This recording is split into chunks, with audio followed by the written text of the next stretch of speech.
It's an old cliche in Hollywood that a sequel is never as good as the original. But director James Whale set conventional wisdom squarely on its head with Bride of Frankenstein, the crowning achievement of Universal's golden age of classic horror.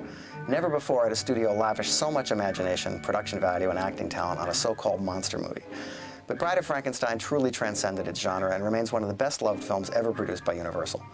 For Mary Shelley, who wrote the novel Frankenstein, the attempted creation of the monster's bride had nothing to do with the sequel. It was always part of her original vision.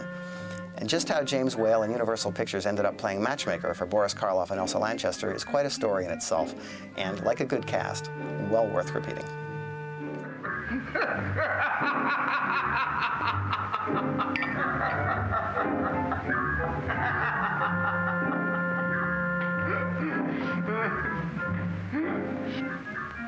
Oh, I thought I was alone.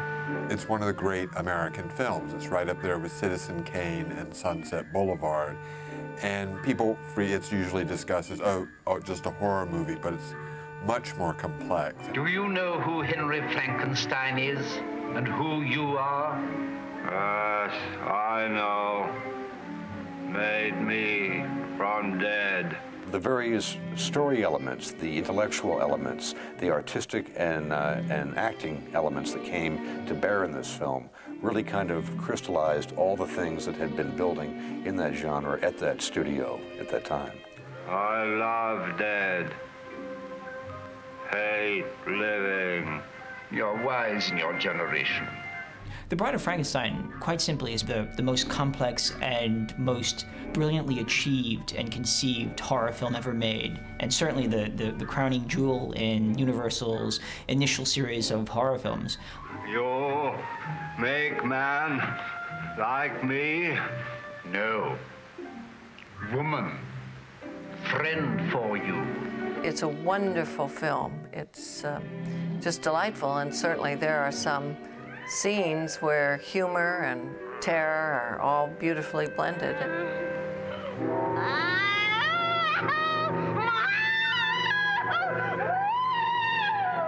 When you get into Bride of Frankenstein, you're making it all up. There are no rules. The only rules are the rules of the imagination, and Whale had an extraordinary imagination. There are some imaginations which are just best left to go do their own gothic thing. But this isn't science. It's more like black magic. When Universal Pictures unleashed the original Frankenstein in 1931, it found a new formula for box office magic. In a stunning pantomime portrayal, Boris Karloff was catapulted to international stardom. Director James Whale, well regarded for his British stage work, had been imported to Hollywood because of his ability to direct dialogue. Ironically, just as movies were learning to talk, it was an unforgettable silent performance that made the Hollywood careers of both Karloff and Whale.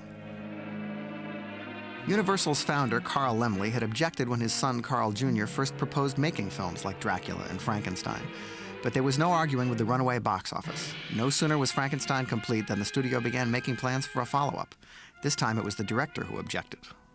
James Whale didn't want to do a sequel to Frankenstein. He seemed to be trying to squirm out of it, as it were, avoid it, bypass it, do something else instead. He'd said he'd gotten everything out of the first one, that he'd sort of wrung it dry, maybe that was a phrase, something like that. You have to remember that Frankenstein was the Jaws of its day, the Star Wars of its day. It was such a big hit, and the studio had so much invested in it that finally he agreed to do it. But again, I love the fact that he only did it on his terms. In the meantime, Universal once more teamed the winning combination of James Whale and Boris Karloff for The Old Dark House, a sardonic thriller that introduced audiences to the mischievous sense of humor that would become Whale's trademark. The Invisible Man, starring Claude Rains, also mixed laughs and chills and showcased state-of-the-art special effects. The effects in Invisible Man are just extraordinary. You still watch them and wonder how some of them were done. You're crazy to know who I am, aren't you? All right, I'll show you. There's a souvenir for you. And one for you. I'll show you who I am and what I am. Huh? How do you like that, eh?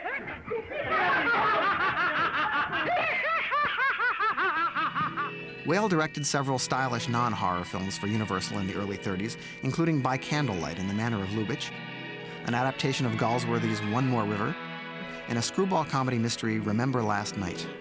He always had very mixed feelings about his horror films, that he liked them, but he wanted to be an A-list director. He wanted to make the big money projects, like the way John Stahl at Universal did. And curiously enough, who remembers who John Stahl was? But we all remember the movies made by James Whale. I think that Junior Lemley, who was the general manager of Universal, had enormous respect for Whale. And I think that he felt that certainly what Whale had done with Frankenstein, with The Old Dark House, with The Invisible Man, with the other non-horror genre films he had done, showed a great stylist at work. And although Junior Lemley himself was not, I don't think you would say he was a creative man, he had a very instinctive feel, I think, for something that was good. And I think he felt that James Whale was the director that Universal had who probably had the best chance of putting Universal on par with MGM and with Warner Brothers and with the big boys in Hollywood. And so he really gave him free rein to do whatever he wanted with the picture. After rejecting several proposed scripts for the Frankenstein sequel, Whale took personal control over the screenplay's development. The fact that Whale didn't especially want to make the film and then agreed to prompted him to offer ideas for the script to the writers, suggest things. At least we have a very good indication that he did this. People such as Elsa Lanchester mentioned this, that this was his idea, that was his idea, that the little people in the bottles was his idea, that he insisted that he have the opening prologue with Mary Shelley and Byron and Percy Shelley, that was essential, otherwise he wouldn't do it. Elsa Lanchester, for example, told me that Whale insisted that she be allowed to play Mary Shelley and also the bride. That this was, it was either that or he wouldn't make the film. It was a great thrill to meet Elsa Lanchester. I met her in 1981, and she said that it was Whale's intention to show that very pretty people, which is the way that Mary Shelley is presented in the film, actually inside have very wicked thoughts. Can you believe that bland and lovely brow conceived of Frankenstein? A monster created from cadavers out of rifled graves? The money was available to him to make a much more elaborate film than the first one. Because of the success, they let him go with the sets and go with the care and the time and the photography and the music so that he could polish and refine and elaborate in a way that the earlier films, which were made faster and so forth, wouldn't have permitted. It's such an odd sequel in so many ways. For example, after a brief glimpse of the monster in the beginning of the movie, he doesn't show up again until about a half hour in, a third of the way into the movie. And meanwhile, you've spent most of your time with this very strange character, Dr. Pretorius. I think if you look at Dr. Pretorius, that's an example of how the movie has changed so radically from the first one. In the first one, there was the sort of boring Dr. Waldman. And in this one, suddenly there's this full-blown, eccentric, very, very gay and funny character that was created by Whale in the development of the screenplay for the second film. Frankenstein. Yes, there have been developments since he came to me. Unlike the original Universal film, Mary Shelley's novel featured a highly articulate, even philosophical monster. Bride of Frankenstein restored the monster's ability to speak. Before you came, I was all alone. It is bad to be alone. Alone. Bad. Friend. Good. Speech was the essential difference between the original Frankenstein and the Bride of Frankenstein. And my father really objected to the monster being given speech. He felt it would take away from the original portrayal, and I think he was wrong. Cinema history has proven him wrong. It's one of the few sequels that really most film critics regard as surpassing the original. Once more, Boris Karloff would face the prospect of a grueling and uncomfortable makeup designed and applied by the legendary Jack Pierce. One of the changes in the makeup, besides the fact that Karloff had gained weight, he wasn't as cadaverous, I think success, he was able to eat more, and unfortunately he had a little fuller face. But one of the biggest changes was the results of the fire. So they had singed his hair off and just gave him this almost like a little crew cut, which through the course of the film actually grows, which I thought was pretty neat. His makeup goes through 4 or 5 stages of regeneration, allowing him to grow both visually as well as spiritually as the film unfolds. Also, they gave him kind of a burn on his hand and a little bit of a burn on the side of his face. But other than that, the makeup was basically the same. The flat head, and still had the electrodes in the brow, and just slightly fuller face with a few little burn scars and the singed off hair. Again, another great makeup. And actually, another change was you see in the original makeup, he only had 1 clamp on his head, on this side actually. And it was something I didn't notice for the longest time, because you would see more pictures from the bride, and you saw the 2 big clamps and the little ones in between and the ones on the side. And I used to always assume that was the same on the original makeup. And it wasn't until later when I started looking at it, I said, he only has that 1 clamp.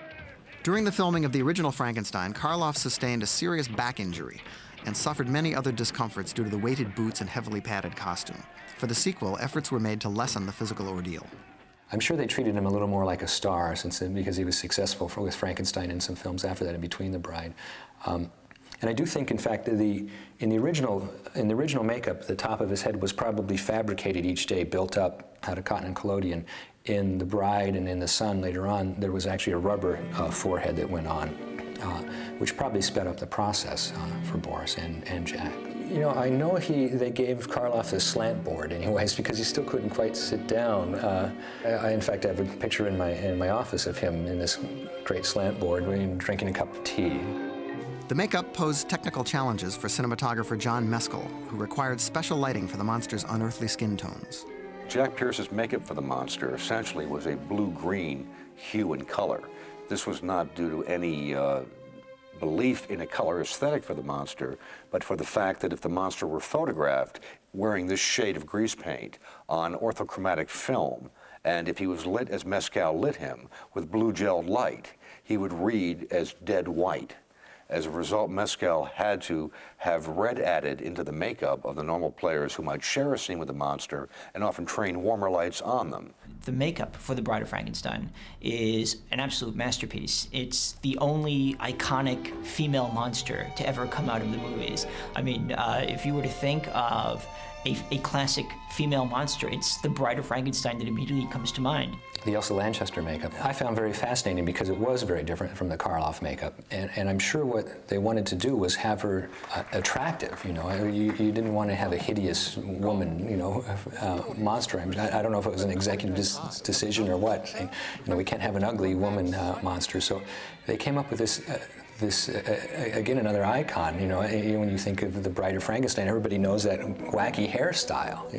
It kind of had that Egyptian Nefertiti kind of look to it. They actually had this wire cage on her head, and that was actually really her hair that was mixed in with it. And they probably filled it in with some crepe wool or something to do that. And the white streaks, the crazy white streaks, and yet she was very made up. Almost wore basically a glamour makeup. If it wasn't for the fact that they had the scar around the neck, it would have looked like some glamorous woman with a wacky hairstyle. And I know, from what I heard, Elsa Lanchester wasn't too fond of Pierce, I heard, which I was sorry to hear. I actually, as someone who I idolized, like Jack Pierce, I've heard from a number of people that he was a crotchety old guy. Elsa Lanchester talked about working with Jack Pierce, and she said that he was an unusual personality. He really almost felt, in her opinion, that he was a god who created these horror characters that Universal marketed. And that in the morning he'd be all dressed up in a surgeon's smock as if you're about to perform an operation. And she said you went in very timidly into his sanctum sanctorum to have the makeup done. And you waited for him to say hello. You didn't say hello first. He had to say hello first. So he was very, very much in control. He really was a divine presence within his own realm of creating these makeups. She was very funny. She talked about the scar under the neck of the bride. And she said that Jack Pierce took the longest time to do this, that he went through this incredible ritual of applying this scar that she said hardly really shows in the film. And she said, I'm sure he could have bought just such a scar for 10 cents in a joke shop. But He had his own way of doing it, and he very lovingly and painstakingly applied the scar each morning to the bride. The idea of the hiss of the female monster came from the fact that she and Charles Laughton used to feed the swans at Regent's Park in London. And she said when swans would come up on the side of the lake, if you went to feed them, that would be all right. But if you got too near them or got near their young, they would hiss. And so she thought of this incredible hiss that the swans would give, and she incorporated it into the Bride of Frankenstein character. The original Frankenstein combined English and American actors, and not always convincingly. Bride of Frankenstein was cast principally with British players. May Clark, the original Elizabeth, was replaced by the 17-year-old ingenue Valerie Hobson. Valerie Hobson, who gives an amazing performance, I think, as Elizabeth in Bride of Frankenstein, very stylized. She's like a Christmas angel, the way she appears with the dress and the flowing hair and everything. I talked to her in 1989, and she had extremely warm memories of having made the film. And she said that the first time she saw Karloff, it was such an extraordinary experience. There he was in complete Frankenstein monster makeup, and she said, I just was so amazed, and all of a sudden he opened his mouth, and I came this very gentle British accent with a lisp. She said that he was like the great clowns who make you cry. He really made you cry. And here was this monster whose heart was just bleeding to get out of his monstrous self, to find somebody to love him in return. And he pulled it off. Remarkable feat of acting, and she was very, very impressed by it. Valerie Hobson was very appreciative of James Whale because she said, of course, not only was he a great director, but that he was, as she put it, so English. And here she was, a 17-year-old British girl in Hollywood. And so he made her feel very much at home. And she said she was the victim of James Whale's rather bizarre wit, because the first time she met Colin Clive as Henry Frankenstein, that it was the scene where she becomes hysterical and falls into bed with him. And she said that as they rehearsed the scene and she fell into bed, James Whale said, oh, by the way, Mr. Clive, this is Miss Hobson. And there she was in bed with him. So she said it was pretty strange even for Hollywood, that was the basis of their introduction. Colin Clive repeated the role of Henry Frankenstein in what would sadly be one of his last screen performances. Emotionally tortured and ravaged by alcohol, he died 2 years later at the age of 37. Frankenstein's mentor, Dr. Septimus Pretorius, a role originally intended for Claude Rains, was played by James Whale's real-life theatrical mentor, Ernest Thesiger, an actor reportedly just as eccentric off-screen as on. To a new world of gods and monsters. Una O'Connor, who had appeared in The Invisible Man, was another Whale favorite and a perfect choice for Frankenstein's twittering housekeeper, Minnie. Although Frankenstein's hunchbacked assistant, played by Dwight Fry, met a nasty end in the first film, James Whale combined several small parts in the Bride script to give the actor a memorable assignment. Fritz, from Frankenstein, of course, had been killed by the monster in Frankenstein. Jimmy Whale, I say Jimmy Whale because that's what my father called him, liked my dad's work. What we need is a female victim of sudden death. Can you do it? You promised me 1,000 crowns. It will be well worth it, and the Baron will pay. I'll try.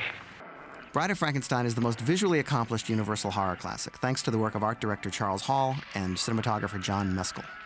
Expressionistic tricks, totally artificial lighting, and these great painted skyscapes, and the way the tombs roll at weird angles. I mean, magnificent stuff like that. One of the things that intrigues me about Whale's career and his work in general is the backgrounds that he had. That is, as a theater actor, but as a theater director, but as a set designer in the theater, as well as a painter and so forth. And one wonders to what extent he might have had input into the visual, the appearance, the look of the sets of his films, in a way or to an extent that most directors at that time would not be likely to do. Elsa Lanchester said when she was not actually needed on the set at one point, he took her to the studio and showed off the forest set. Right? He was proud of his achievement here, you know. And I said, you know, was this his design of this telephone pole forest, where the trees' trunks are just trunks and it's just bare and stark, in contrast to earlier when there's a bucolic scene and it's a very attractive nature forest. She said, yes, of course it was his idea. Not that he drew the plans for it, but that he would give the ideas and maybe make little sketches and give them to the department heads and have them develop it. Cinematographer Mescal achieved ambitious new visual heights with Bride of Frankenstein, the result of a seasoned working relationship with James Whale. John Mescal did a total of 5 pictures with James Whale, and Bride is probably his best remembered because the film itself is probably the high mark of Whale's late period at Universal. Mescal used a style of lighting he referred to as Rembrandt lighting, which was to use a central light and a cross light about 3/4 through the scene to provide illumination of the subject against a dark background. It's very much like the painting style one sees in Rembrandt, where there is light that is directional and gives contours and definition.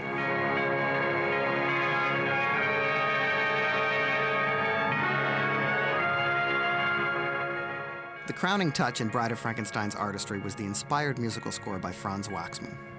You've got a first-rate cast in an extremely well-written script with a tremendous musical score, one of the most important Hollywood scores of the mid-30s by Franz Waxman. For the opening sequence of Byron and Shelley on the stormy evening at the villa, Waxman wrote a very charming period-styled minuet, which speaks of the life of ease and delicacy that we see depicted. And as the flashback story is told by Byron, you know, what a setting in the churchyard, he evolves into a huge fugue to illustrate the horrors and terrors of the original story before returning back to the minuet that sets us pretty much with period parlor music. And there is an awful lot of commentary through the music, you know, sometimes impish, sometimes emotionally reinforcing, but like so much that's in this film, heightened.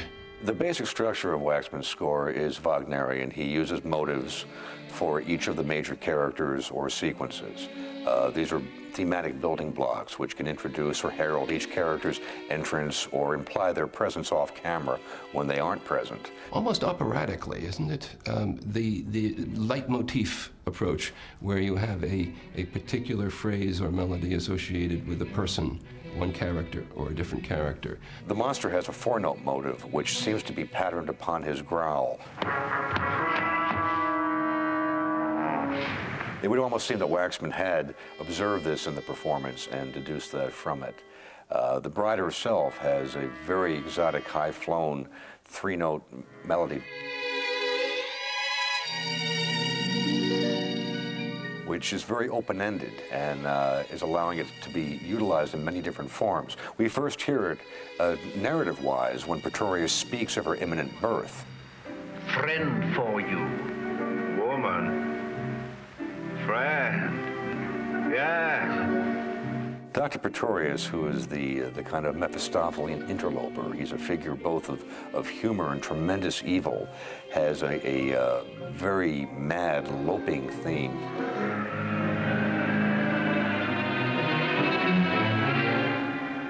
It portends all kinds of things to come. It usually resolves with a small coda after that, which is, again, open-ended and unresolved. You never quite know what Pretorius is going to do or where his actions will lead. There's a wonderful sequence as well where he is slightly drunk in the crypt, dreaming of monsters to come, and is surprised by the Karloff creature. It's done in a very metric fashion, recalling the Danse Macabre of Saint-Saëns. In fact, Waxman called the cue Danse Macabre. Bride of Frankenstein proved a lightning rod for industry censorship, both during and after production. For instance, the prologue was shortened considerably, in part to eliminate all close-ups of Elsa Lanchester's décolletage, and that was just the beginning.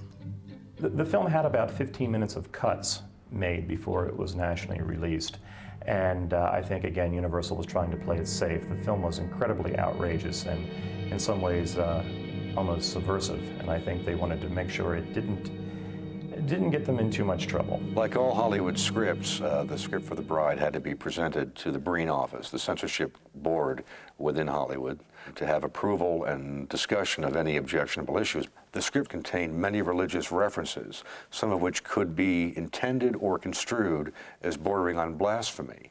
It may be that I'm intended to know the secret of life. It may be part of the divine plan.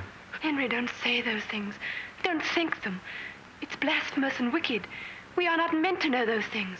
The monster is man-made, not God-made, but he yet goes through a Christ-like orbit of misunderstanding and ultimate betrayal. The original script called for the monster to mistake the figure on a life-sized crucifix for a suffering, persecuted creature like himself.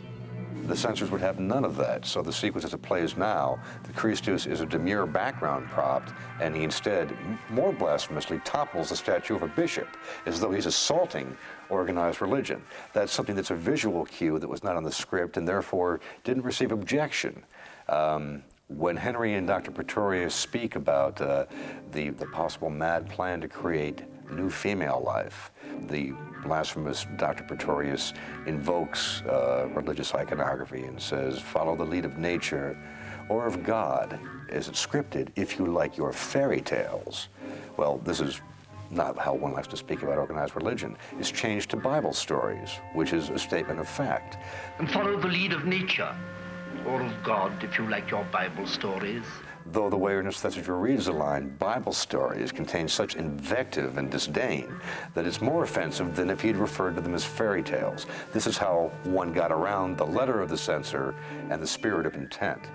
Bride initially had a fairly lengthy subplot involving the Dwight Fry character.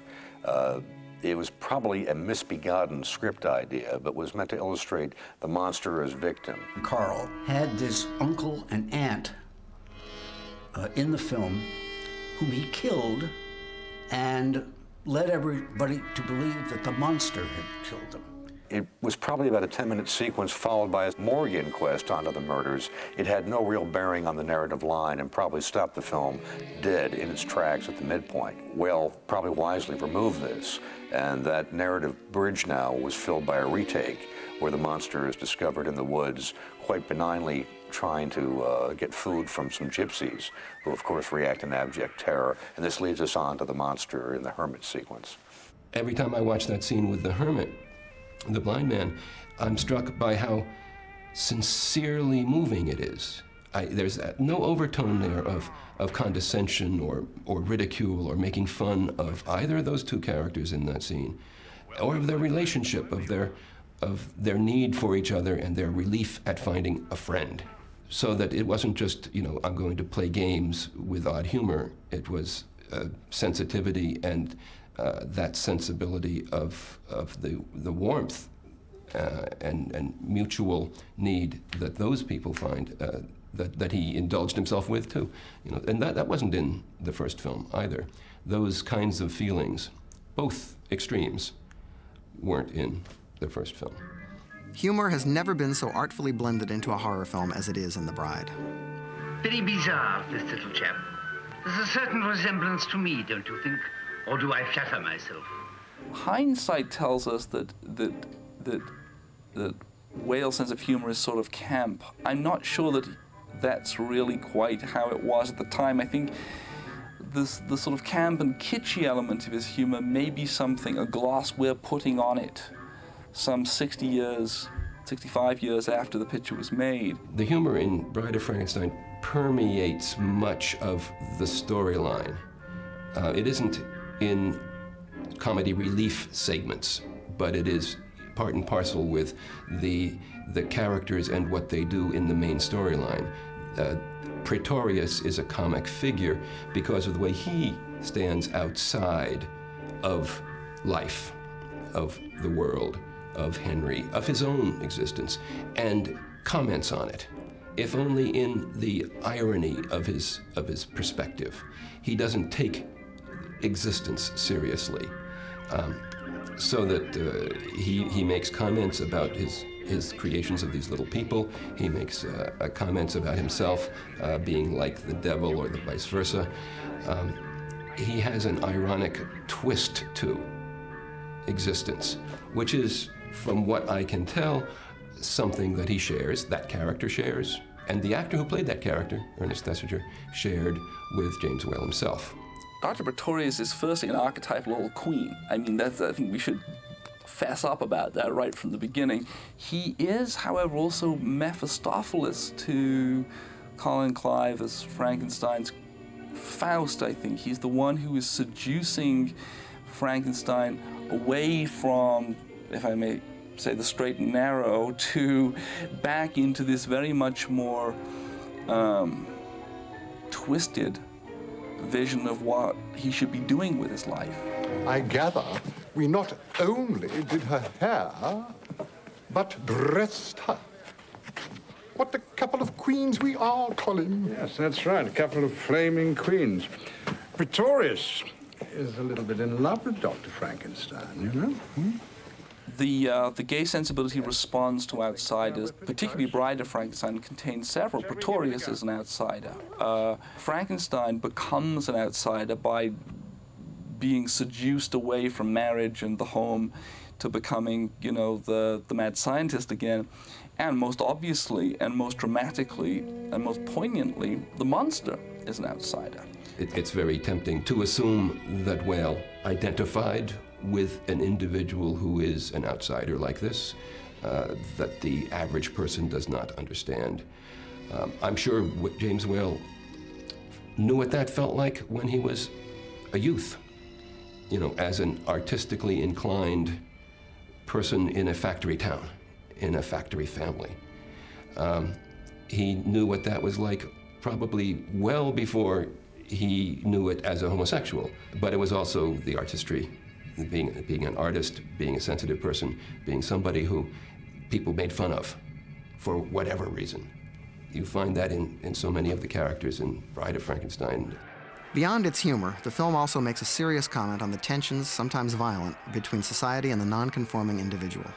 The monster is the unleashing of the id, that which must be kept under control. And when it's unleashed, this is a threat to stability of society, of human nature.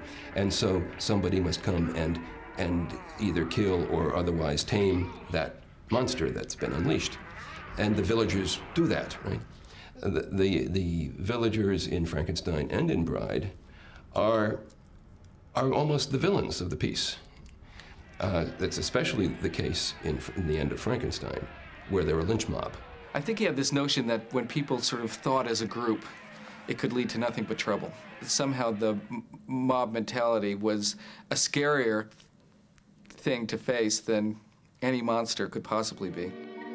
With his stunning production of Showboat, Whale had nearly achieved his dream of creative autonomy and prestige productions. But Universal was burdened with debt, and in 1936, Carl Laemmle lost the studio that he had founded. Well, you know, Whale had found this amazing niche for 5 years, working under Junior Laemmle, where he almost acted the way an independent filmmaker does today. He really had control. There was nobody, either a studio person or a producer, over his shoulder telling him what to do.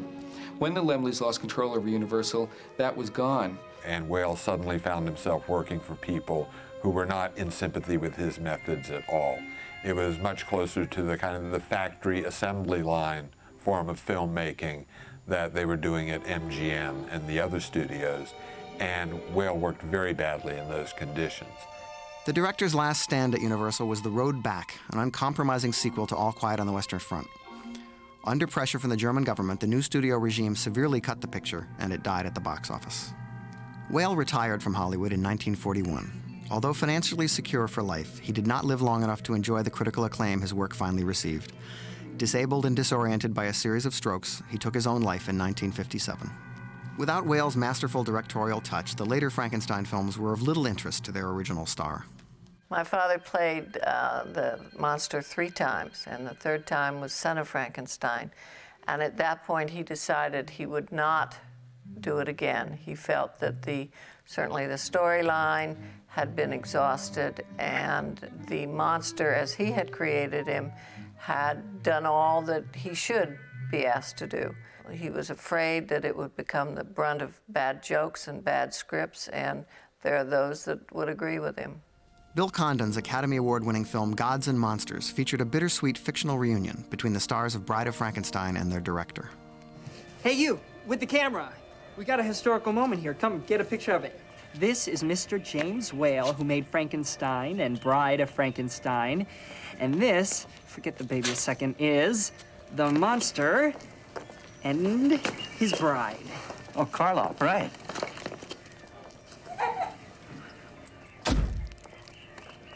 Don't you just love being famous? The figure of the bride is so iconic that, you know, she keeps cropping up in all kinds of films. I mean, there's this absolutely wonderful Bride of Frankenstein parody in Small Soldiers. The Bride of Frankenstein shows up in The Bride of Chucky in a very, very clever way. She's alive! Alive! We belong dead.